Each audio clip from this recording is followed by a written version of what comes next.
ओम तत्सत् विश्वरूपाय परमात्मने नमः। परम ब्रह्म परम धामं पवित्रं परम भवान पुरुषं शाश्वतं दिव्यं आदिदेवं चं विभूतस्यै श्रीरामेभ्यो नमः। सच्चिदानंद रूपाय विश्वोत्पत्त्यादिहेतवे तापत्रय विनाशाय श्रीकृष्णाय वयं नमः। अतुलित बलधामं हेमशैलाभिदेहं धनुजवन कृशानं ज्ञाननामग्रगण्यं सकल गुण निदानं वानराणां धीशं रघुपति प्रिय भक्तं वातजातं नमामि। वंदं गुरुपद कंज कृपा सिंधु नर रूप हरि महामोहतं पुण्य जासु वचन रवि कर्ण कर।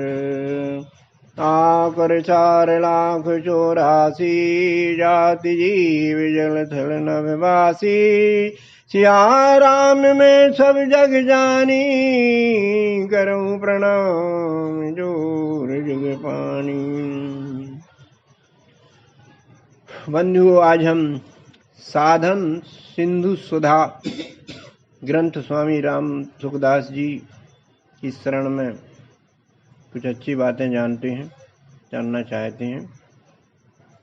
इसमें हमारे आज के विचार बिंदु अध्यात्म जगत के 2 महत्वपूर्ण शब्द हैं, प्राप्त और प्रतीति। इन पर हम विचार करते हैं, प्राप्त और प्रतीति को समझते हैं। इसके लिए हमें श्रुति स्मृति पुराण शास्त्र इतिहास आदि ग्रंथों की शरण में जाना होगा। यहाँ विशेष रूप से गीता और रामायण दोनों का हम सहारा लेते हैं। चाणक्य नीति में आया है कि अनंत शास्त्रम बहुलश्च विद्याल्पश्च कालो बहुविघ्नता च यत् सारभूतं तदुपासनीयं हंसो यथा क्षीरेऽम्बुमध्यात्। दुनिया में शास्त्र अनंत हैं, उनमें विद्याएं भी बहुत प्रकार की हैं। हमारे पास समय कम है, उस पर भी बहुत सी बाधाएं संसारी रहती हैं। इसलिए विद्वान कहते हैं ऐसे समय में सार ग्रहण कर लेना चाहिए। हंस की तरह जो दूध पानी के मिश्रण से दूध ग्रहण कर लेता है, पानी को छोड़ देता है। कबीर साहब ने कह दिया कि सार को गहलियो थोता देवराय। तो बंधु, आज के व्यस्ततम समय में भगवान श्री कृष्ण मुखारविंदी श्रीमद् भागवत गीता और श्री रामलीला संत तुलसीदास कृत रामायण, ये 2 ग्रंथ बहुत ही उपादेय हैं। श्री गीतोपनिषद के समय अर्जुन को जो किंकर्तव्य विमूढ़ता की दशा प्राप्त हुई थी, वही दशा आज दुनिया की हो रही है। और आज की राज्य व्यवस्था को देखकर राम जी के राम राज्य की आवश्यकता भी महसूस हो रही है। दोनों में अखिल विश्व के मानवों को उपदेशित किया गया है, पर दोनों के तरीके जरूर अलग अलग हमको दिखते हैं। श्री कृष्ण के मुख से और दूसरी श्री राम के आचरण से ये रचनाएं प्रकट हुई हैं। भगवद गीता श्रव्य ग्रंथ है और रामचरितमानस दृश्य ग्रंथ है।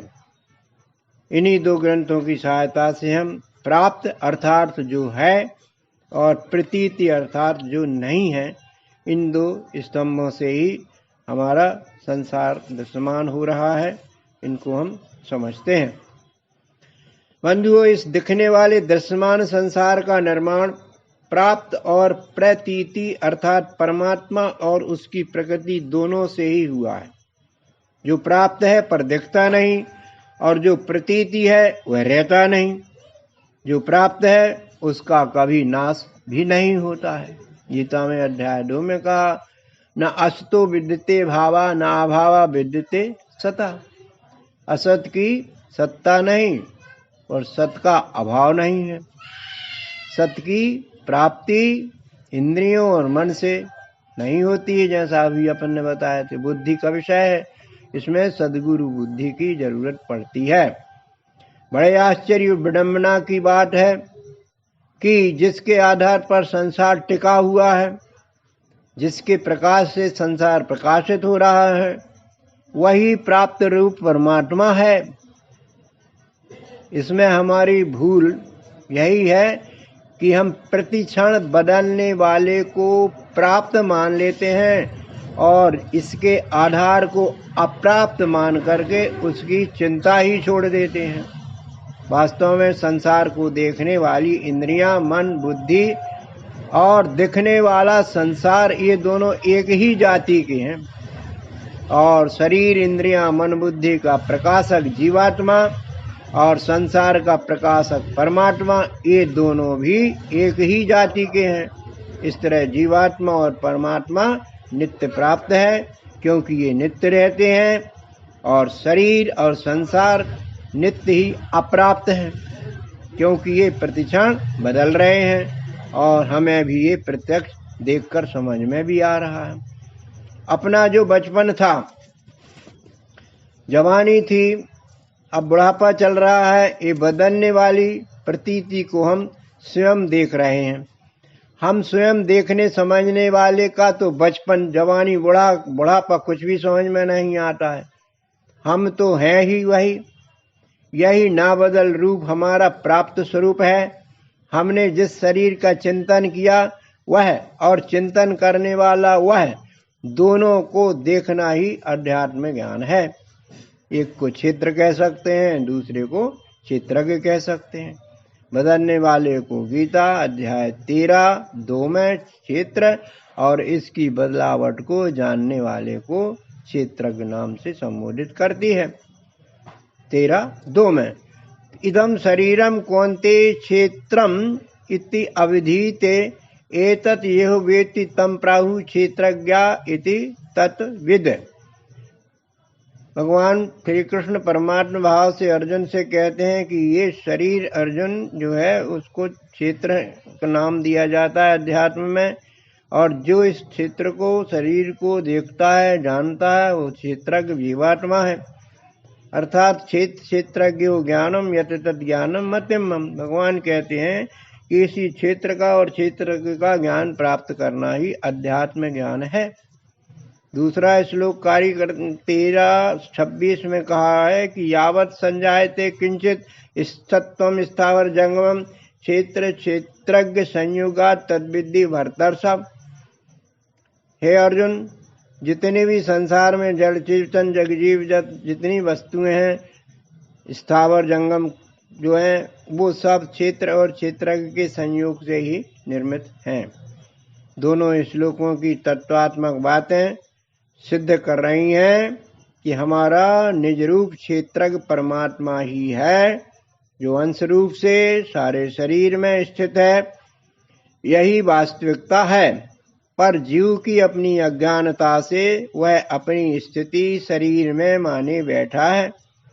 13:20 में तो कहा गया है कि पुरुष सुख दुखानाम भोक्तृत्वे हेतु उच्यते, अर्थात पुरुष सुख दुखों का भोक्ता बनकर कर्ता हो जाता है और अच्छे बुरे मिश्र फल भोगने लगता है। अब क्वेश्चन उठता है कि वह पुरुष कौन है, कर्ता कौन है और कौन से फल पाता है। 13:21 गीता में कहा गया श्लोक कि पुरुषा प्रकृतिस्थि भुंजते प्रकृतिजान गुणान कारणम गुण संग अस सत असद योनिषु जन्मसु। ये कारण रूप में दिया गया है कि पुरुष मतलब जीवात्मा प्रकृति अर्थात इस शरीर के भोगों के साथ में भोग लेती है, और इस कारण से इसको अच्छी बुरी मिश्र योनियों में शरीर लेना पड़ते हैं। ये गीता ने कहा। अर्थात शरीर की जन्म मृत्यु की अविरल गति के लिए हमारा जीव ही जिम्मेदार है। उसकी स्थिति 100 में ना होकर पर में होने से वह परतंत्र बना रहता है। शरीर इंद्रियां मन के अधीन होकर विवश हो शरीर धारण करता रहता है। तुलसीदास जी ने लिख दिया कि जो न तरई भाव सागर, नर समाज यस पाए, सोकृत निंदक मंदमति, आत्मा नन गति जाए। ऐसे साधन दाम मोक्ष कर द्वार रूपी शरीर को, मनुष्य शरीर को पाकर के जो भाव सागर से तैरने की विद्या नहीं जान पाया, इसके लिए तुलसीदास जी लिखते हैं कि ऐसा व्यक्ति निंदनीय है और वो आत्महत्या का दोषी माना जाएगा। यथार्थ में हमारा जीव स्व में स्थित तो है, इस बात को पक्का मानकर हम इस अवस्था में जितना ठहर सकें उतना ठहरें। यदि कोई दूसरी स्फुरणाएं पैदा हों तो उनको सत्ता न दें। कर्तव्यवत शरीर की स्वस्थता एवं सुरक्षा के लिए आई स्फुरणा को संयमित होकर स्वागत करें। आसक्ति कतई न रखें, क्योंकि पैदा होने वाली का जो संयोग होता है उसका नष्ट होने या बदलने वाला वियोग तो निश्चित ही है। जो आया तो जाएगा, हमारा तो है नहीं, कहीं से आया है तो कहीं जाएगा भी। उसको पकड़ना बुद्धिमानी नहीं कही जा सकती। किसी संत ने तो कह दिया है कि कोई आज गया, कोई कल गया, कोई जावन हार तैयार खड़ा, नहीं कायम कोई मुकाम यहाँ, चिरकाल से यही रिवाज रहा। कबीर साहब ने भी अपनी साखी में लिख दिया कि माली आवत देख कर कलियन करी पुकार, फूले फूले क्या कर लिए, चुन लिए काल हमारी। प्राथमिक शाला का श्लोक आपने सबको मालूम है, इतना सुंदर रूपक दिया गया उसमें। बंधु अर्थात जो संसार नियंता का नियम है उसे उदासीन भाव से, साक्षी भाव से देखने का स्वभाव हमको बना लेना चाहिए, और जो हमारे हाथ में है उसे परम कर्तव्य जानकर करते जाना चाहिए। हमारे अंतःकरण में मन नाम की जो संकल्प विकल्प अर्थात सोच विचार की व्यवस्था है, उसके द्वारा हम अपने स्वस्वरूप में स्थिति बना सकते हैं। यह रजोगुणिता से बना हुआ है। अच्छे बुरे दोनों काम करने की इसकी स्वाभाविक प्रवृत्ति है। इसलिए गीता में कहा गया है कि इसे संभालो। भगवान कृष्ण ने अर्जुन को आत्मज्ञान देने के समय कहा था कि इसे संयमित करो, तो अर्जुन का जवाब था 6:34 के श्लोक के अनुसार कि कैसे करूं प्रभु, क्योंकि चंचलम ही मनः कृष्ण प्रमाति बलवद दृढ़म, तस्याहं मन्ये निग्रहं वायुयुषु दुष्करम। हमारा मन सतत ही अनेक प्रकार के विचारों को सोचता विचारता रहता है। ये उसकी परेड जो है दिन रात चलती रहती है। मैं उसको कैसे रोकूं? इसको रोकना तो वायु वेग को रोकने के समान दुष्कर है। तो भगवान ने इसे संभालने की युक्ति बताई 6 अध्याय के 35वें श्लोक में।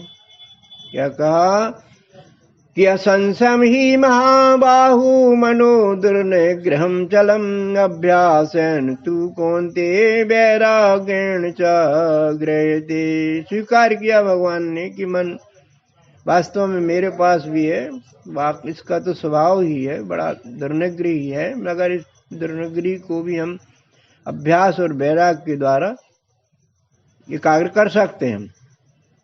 इसे आत्मज्ञान विज्ञान का विराग के साथ अभ्यास प्रज्ञा बुद्धि द्वारा कर दिया जाए तो ये वशीभूत हो सकता है। अर्थात प्रतीति रूप हमारे नश्वर शरीर की इंद्रियों मन बुद्धि के साधनों से ही हमें प्राप्त रूप हमारे निज मूल स्वरूप का ज्ञान और प्राप्ति दोनों हो सकते हैं। इस मरियल देह में इतनी क्षमता तो है। इसके लिए हमें तत्वदर्शी सदगुरु की कृपा लेनी पड़ेगी। मगर इसमें सदगुरु की कृपा प्रसादी तभी काम कर सकती है जब हम इस संत वाणी का आदर करेंगे। क्या है वो कि इस मानस तन में ही परमेश्वर के दर्शन करना होगा और सदगुरु की सेवा से पहले मन निर्मल करना होगा।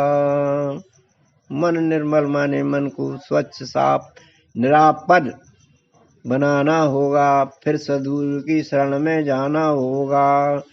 रामचरितमानस में श्री राम के प्रजा को उपदेश में आया है कि सोई सेवक प्रीतम मम सोई, मम अनुशासन माने जोई, निर्मल मन जन सो मोहि पावा, मोहि कपट छल छिद्र न भावा। किसी को पसंद नहीं रहते छल कपट जंजाल बेईमानी भ्रष्टाचार, किसी को पसंद नहीं रहते हैं। ये तो कोई अपने साथ पसंद करते नहीं है, पर प्रयोग रूप से दूसरों पर करते हैं तो दूसरे इसको कितना चाहेंगे, ये तो अपना अनुभव बताता है। इसलिए भगवान की प्राप्ति में ये इन प्रकार की जो राक्षसी सेना है हमारे मन के अंदर नहीं आना चाहिए, तब जाकर के परमात्मा आनंद प्राप्त किया जा सकता है। अतः अंतःकरण की शुद्धि के लिए हमारा मन ही पूर्ण रूप से जिम्मेदार। जैसा हम सोचेंगे वैसे ही हम बोलेंगे और जैसे बोलेंगे वैसे हमारे काम होंगे और जैसे काम होंगे वैसी हमारी आदतें बनेंगी और जैसी आदतें होंगी वैसे हमारे चित्र का निर्माण होगा जो हमें समाज में स्थान दिलाएगा। कहा भी गया है कि श्रद्धा से ज्ञान, विनम्रता से मान और योग्यता से स्थान प्राप्त होता है। इसलिए अपने सोचों को अर्थात मन को सात्विक बनाने के लिए शुद्ध सत्संग, सदग्रंथ, संत महात्माओं, ब्रह्मवेत्ता सद्गुरुओं की शरण पाना जरूरी है, जो हमारी संसारी परेशानियां हटा देने में समर्थ हैं। श्लोक में आया है कि क्लेश अंधकार नाशाय मुमुक्षुणाम विमुक्ते तत्व दर्शन प्रदानाय समर्था तत्वदर्शिना। 5 प्रकार के क्लेश हमको परेशान करते हैं जीवन भर। इन क्लेशों की मुक्ति के लिए, मुमुक्षुओं के सुख के लिए यहाँ पर आया है कि तत्वदर्शी सत्संग ही समर्थ हैं। 5 प्रकार के जो क्लेश हैं उनमें सबसे बड़ा क्लेश अविद्या है, फिर राग द्वेष है, फिर अस्मिता माने अहंकार और अभिनिवेश माने भय। ये तत्व दर्शन से हमें व्याप्त नहीं होंगे, ये श्लोक में कहा गया है। 4:34 में कहा गया है कि यत ज्ञात्वा न पुनः मोहम एवं या शशि पांडव एन भूतानि अशेषेण दक्षसी आत्मनि अठुमयी। इस तत्व ज्ञान को जान करके फिर मोह जो है वो परेशान नहीं करेगा। अर्जुन तुझे सदगुरु की शरण में जा, तत्व ज्ञान पश्चात पहले अपने को सब में तू देखेगा, फिर सबको मुझ विश्व रूप में देख पाएगा। अर्थात जो मन को बस में रखेगा और कोशिश भी करेगा तब परमात्म योग प्राप्त कर सकता है। मन को बस में करने का यह अर्थ नहीं कि मैं मन को पकड़ लूं, उसको जेल खाने में डाल दूं या कुछ सोचने ही ना दूं। सीधा अर्थ यह है कि मन की बात ना मानना, बुद्धि की बात मानकर चलना ही मन को बस में करना माना जाता है। आप तो स्वयं ही मन बुद्धि इंद्रियों के संचालक हैं, तो इन नौकरों की क्या चापलूसी करना, इनसे क्या चाहे रखना। किसी संत ने वाणी में कहा कि चाह गई चिंता गई मनुआ बेपरवाह, जिन्हें कछु नहीं चाहिए बे संसार। चाह बुरी है। शहंशाह बनने के लिए गीता अध्याय 3:34 को हम समझते हैं।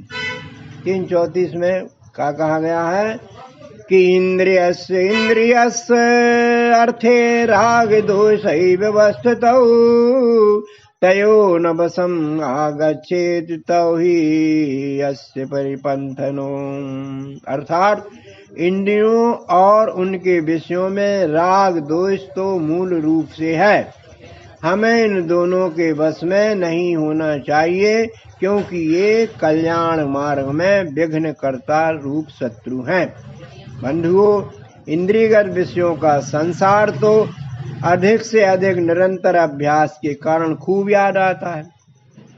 इससे इतर सोच हमारे हो ही नहीं पाते। भूतकाल के या भविष्य काल के सोच ही हमारे वर्तमान में होते रहते हैं, जबकि दोनों वर्तमान में है ही नहीं। दोनों की संधि को वर्तमान कहते हैं। हमेशा वर्तमान रहने वाला तो परमात्मा ही है, सोचने का विषय नहीं है। बस नित्य उसी के धर्म मतलब ईश्वरीय धर्म का पालन अपनी स्वकर्म आरूढ़ि से सर्व सेवा करके करो, यही आदेश भगवान का है। अध्याय 7:26 भगवान कृष्ण कहते हैं कि वेदाहं समतीतानि वर्तमानानि च अर्जुन भविष्याणि च भूतानि मां तु वेद न कश्चन। वर्तमान भूत भविष्य काल के सभी भूतों को अर्जुन मैं जानता हूँ, पर मुझे तत्व से कोई नहीं जानता। क्योंकि पिता को बच्चे कैसे जान पाएंगे। नामे विदुषुर्गणा प्रभम नाम निषणा अहम आदि देवानां महर्षिणां च सर्वसाध्यादर्श। जिसमें कहा कि मुझे ये नहीं जानते महर्षि लोग ऋषि लोग, क्योंकि मेरे से पैदा हुए हैं, ये मुझे नहीं जान सकते हैं। तो हे अर्जुन, भूतकाल को और भविष्यकाल दोनों को मैं संधि रूप से वर्तमान में जानता हूँ, क्योंकि वर्तमान तो है ही। भूतकाल बीता वर्तमान है और भविष्यकाल आने वाला वर्तमान है। सब वर्तमान ही वर्तमान है, जो परमात्मा है। वर्तमान ही सब कुछ है। हाँ, भूतकाल का अनुभव साथ हो, वर्तमान में ठीक से कार्य आरूढ़ी हो, तो कल जो वर्तमान होने वाला है वो सुखद होगा। और सुखद में सुखद जो वर्तमान है, नित्य है, अखंड है, उसी का हमें ध्यान करना चाहिए। फिर प्राप्त की प्राप्ति कठिन नहीं मानी जाएगी। बंधुओं, इस प्रतीति माने बदलने वाले शरीर से ही प्राप्त रूप परमानंद स्वरूप की आनंद अनुभूति करना होगी। हमारा परम में परम कर्तव्य हो जाता है कि शरीर रहते यह उपलब्धि प्राप्त कर लें, नश्वर से अनश्वर की प्राप्ति कर लें। किष्किंधा कांड में चलते हैं। श्री राम बाली की पत्नी तारा को बाली वध पर समझाते हैं। चौपाई तुलसी की कि क्षितिजल पावक गगन समीरा पंच रचित यह अधम शरीरा प्रकट जो तनु तब आगे शोभा जीव नित्य के ही लागी तुम रूबा। पृथ्वी जल अग्नि वायु आकाश से 5 तत्वों के मेल से ये अधम मतलब नश्वर शरीर का निर्माण हुआ है। जो सामने पड़ा हुआ है ये अधम है, और वो तो जीव स्वरूप हैं, परमात्मा के अंश हैं, अमर हैं, तो उनके लिए रोना तुम्हें बनता ही नहीं है। बंधुओं, शरीर जीव का नहीं, 5 तत्वों का मिश्रण है, इनसे बना है, उसका इनमें ही लय हो जाना निश्चित है। संसार का शरीर संसारी सेवा में ही खर्च होना चाहिए, हमारा कर्जा उतर जाएगा। इसलिए संत मत में आया है कि तन से सेवा कीजिए, मन से भलो विचार, धन से इस संसार में कीजिए परोपकार।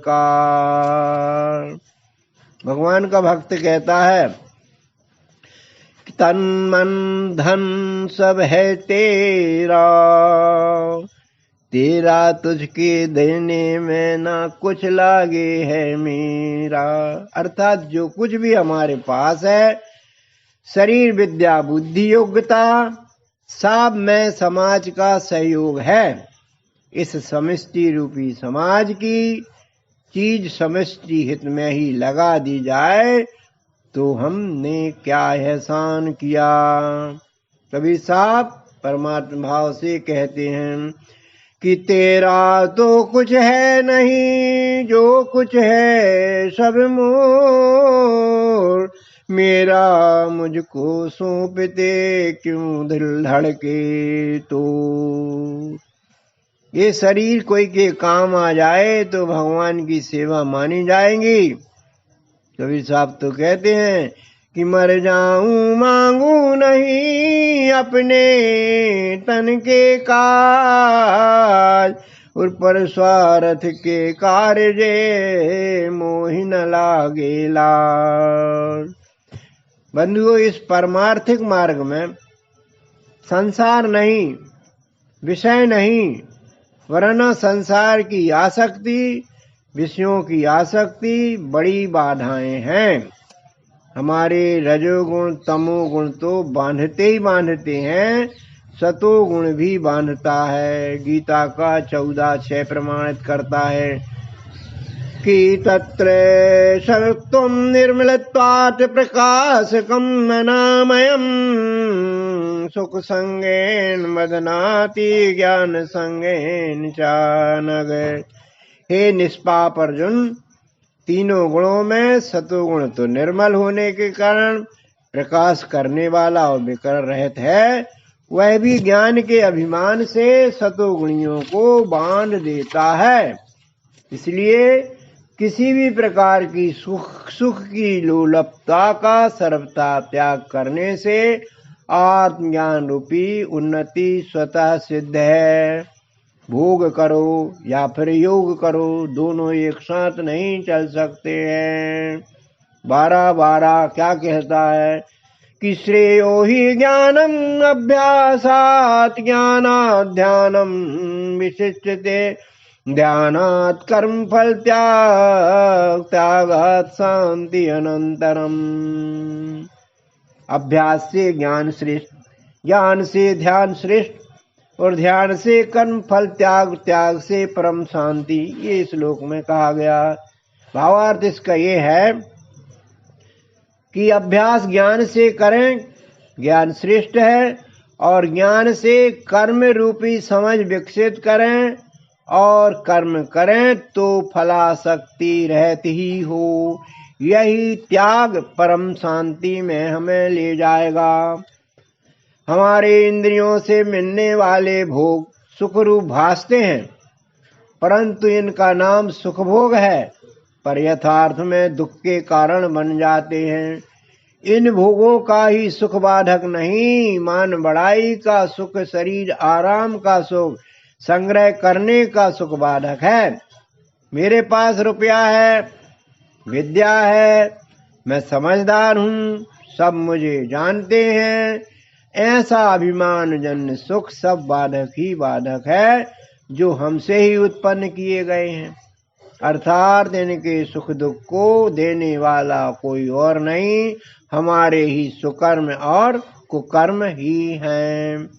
इन सुखों दुखों के कर्म फल मूलतः हमारे त्रिगुणी विचार ही यहाँ काम करते हैं।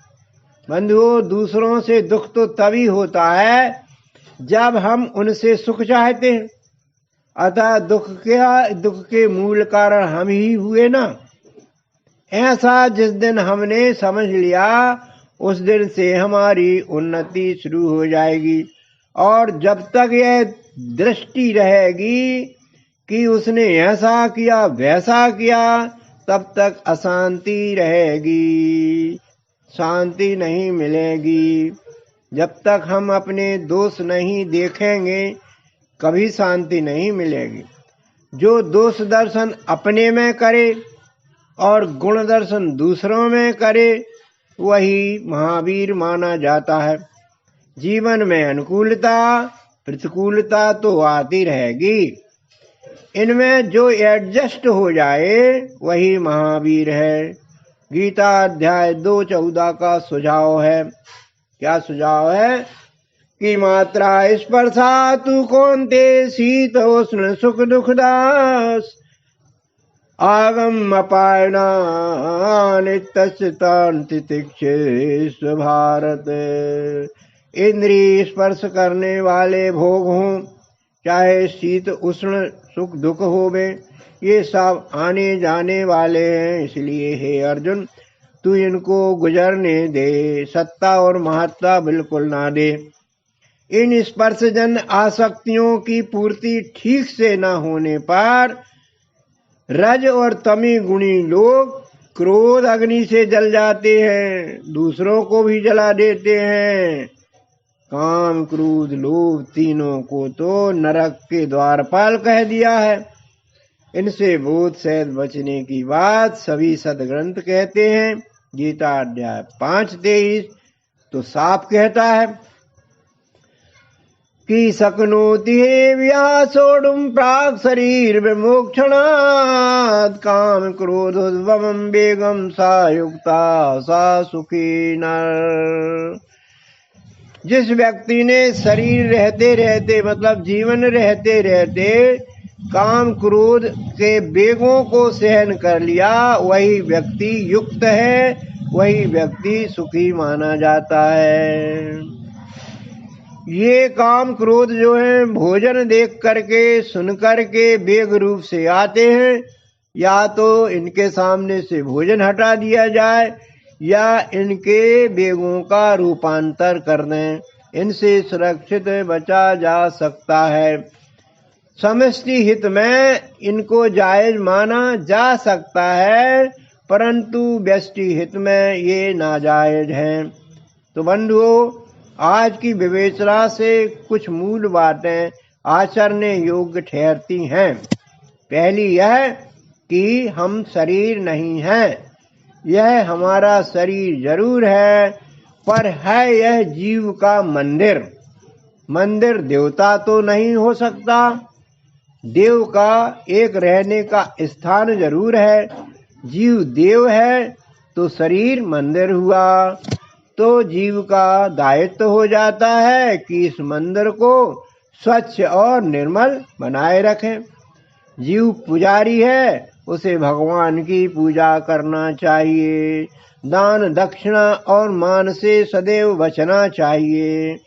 हमें इस बात का पक्का विचार बना लेना चाहिए कि शरीर साधन धाम है, परंतु शरीर साध्य नहीं है।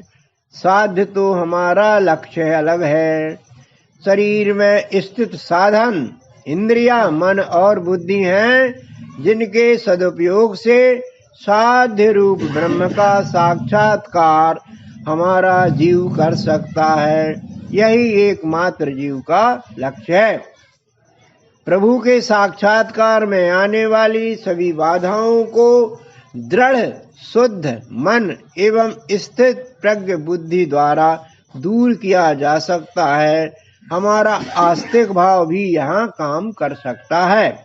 अतः इस हेतु हमें इन साधनों को मजबूत बनाने के लिए शुद्ध सद्गुरु के सत्संग सदग्रंथों की सानिध्य नित्य करने का अभ्यास करना चाहिए।